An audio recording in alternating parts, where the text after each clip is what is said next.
Video में आप लोगों का हार्दिक स्वागत है। दोस्तों बने रहिए, वीडियो बिल्कुल स्किप ना करें, पूरी वीडियो अवश्य एपिसोड में हम आपको दिखाने वाले हैं एक ऐसे भक्त की गाथा जिसके प्राण स्वयं यमराज ने भी नहीं ले पाए। तो चलिए मित्रों, जानते हैं भगवान ने ऐसा क्या चमत्कार किया इस भक्त के साथ।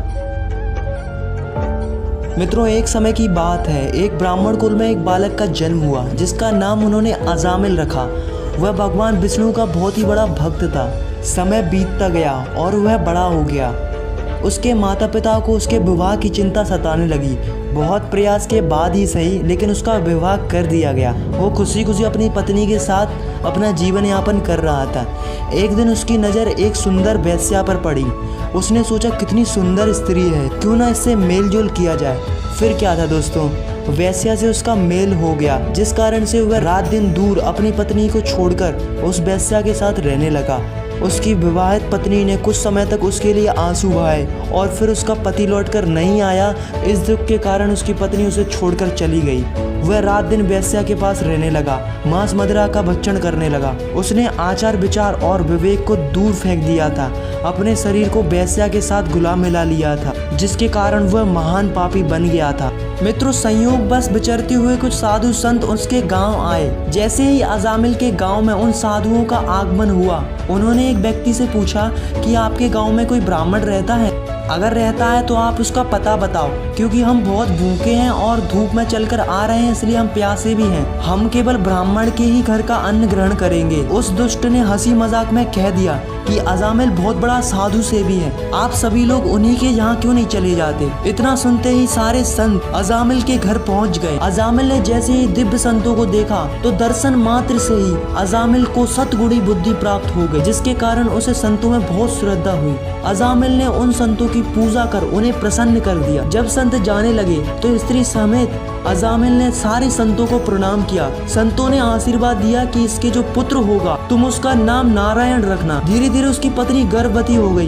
कुछ समय बाद उसके एक बालक का जन्म हुआ। संतों के कहे अनुसार अजामिल ने अपने पुत्र का नाम नारायण रख दिया। अजामिल अपनी स्त्री के पुत्र के मोह जाल में लिपटता जा रहा था। इतने में उसके मरने का समय आ गया। वह अत्यंत बूढ़ा हो गया था। उसको भयानक यमदूत दिखाई देने लगे। यमदूतों को देखकर वह डर डर कर चिल्लाने लगा। संतों ने जो कृपा करके जो उसका बालक का नाम रखवाया था, उसे बड़े दीन दुखित सुर में नारायण नारायण, अरे ओ बेटा नारायण कहकर बार बार जोर से चिल्लाने लगा। जैसे ही नारायण नारायण नाम पुकारा तो भगवान नारायण का नाम सुनकर श्री विष्णु जी के पार्षद उसी समय उसी स्थान पर दौड़कर आ गए। यमदूतों ने जिस फांसी से अजामिल को बांधा था, उसे भगवान विष्णु के पार्षदों ने तोड़ डाला। यमदूतों ने पूछा, यह आप क्या कर रहे हो? इसका समय पूर्ण हो चुका है, इसके मरने का समय आ गया है। हम इसे यमराज के आदेश अनुसार इसके कर्मों का दंड भुगतवाने के लिए यमपुर यमराज के पास ले जा रहे हैं, और इस कर्म के लिए हमें कोई भी नहीं रोक सकता। तब विष्णु भगवान के पार्षदों ने यमदूतों को धर्म का रहस्य समझाया, लेकिन यमदूत नहीं माने। वो अजामिल को पापी समझकर ले जाना चाहते थे। तब पार्षदों ने डांट फटकार कर सारे यमदूतों को भगा दिया। इस बात को लेकर सब यमदूतों ने धर्मराज के पास जाकर पुकार की। धर्मराज ने कहा, अरे ओ नीचों, तुम पर गाज गिरे, तुमने बड़ा अपराध किया है। अब आगे से सावधान रहना। यहाँ कोई भी किसी प्रकार का भी भगवान नाम उच्चारण करे वहाँ मत जाना, और तुम भी अपने कल्याण के लिए नारायण नारायण गान करो। तो दोस्तों, अब आप सोच रहे होंगे कि आखिर अजामिल कितना पापी था और वो मांस मदिरा का पान भी करता था, फिर भी उन संतों ने उसके घर का अन्न जल ग्रहण कैसे कर लिया। तो दोस्तों, इस रहस्य की जानकारी के लिए हमें अजामिल के पूर्व जन्म में जाना होगा। तो चलिए दोस्तों, चलते हैं अजामिल के पूर्व जन्म में। अजामिल पूर्व जन्म में एक ऋषि थे।